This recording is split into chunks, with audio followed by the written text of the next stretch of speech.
तर मित्रांनो, तुळजापूरमध्ये सुद्धा तसंच कुठल्याच कॅमेरा किंवा व्हिडिओ शूटिंग किंवा फोटोचं परवानगी नसल्यामुळे काय दाखवता आलं नाही, दर्शन देता आलं नाही.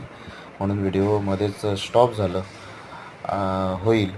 आणि काही बघा, हे अगोदरच्या व्हिडिओमध्ये सुद्धा मी हे बांधकाम दाखवलं तुम्हाला. खूप सुंदर असं बांधकाम आहे. आणि आता सुद्धा ह्या व्हिडिओमध्ये सुद्धा मध्येच मोबाईल बंद होणार आहे, कारण की तिथे परवानगीच नाही आहे व्हिडिओ शूटिंगसाठी.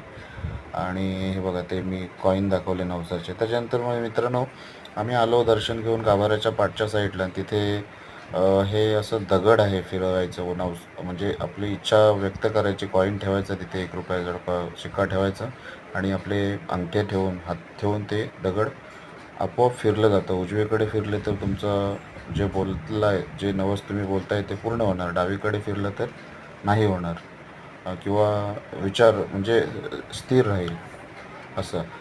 तर ह्या अशा प्रकारचा हा एक लोकांची श्रद्धा आहे त्या मागची. आणि त्यानंतर आम्ही आलो इकडे पुढे. हे बघा, हे गोंधळी बुवा आहेत. हे संबळ वाजवत होते तिथे. आम्ही गोंधळी असल्यामुळे थोडासा मला सुद्धा वेळ लागला, म्हणून मी तिथे आलो. त्यांच्याशी चौकशी केली, काय कुठले कसे काय, थोडक्यात माहिती घेतली त्यांच्याकडून.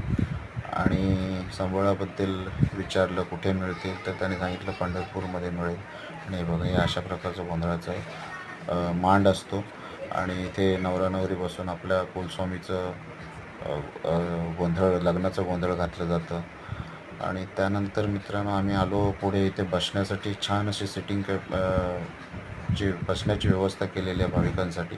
आणि तिथे बसून आम्ही हा खालचा, म्हणजे गाभाऱ्याच्या मंदिराच्या खालचा तिकडचा सर्व परिसर कॅप्चर करत होतो. हे बघा, हे बांधकाम बघा, डोळ्यानं भुरळ पाडेल असं बांधकाम आहे बघा मंडळी.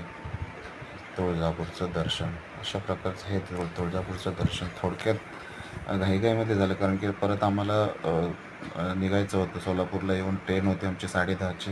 इथेच वाजले होते 6. आणि त्यानंतर मग आम्हाला पुढे परत 1-1.5 तासाचा रनिंग होती.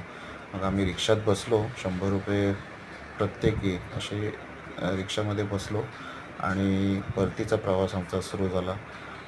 मंडळी, मागील सर्व ह्या अक्कलकोटपासून ते तुळजापूर, सोलापूरमध्ये ह्या माझ्या मते 6 भाग आहेत. या 6 भागामध्ये व्हिडिओमध्ये काही चुकीची माहिती किंवा काही चुकलं असेल तर क्षमा करा. आणि माझ्या चॅनलला सबस्क्राईब करा, कमेंट करा, काही तुमचेसुद्धा गोष्टी सांगा. धन्यवाद. Tata, bye bye.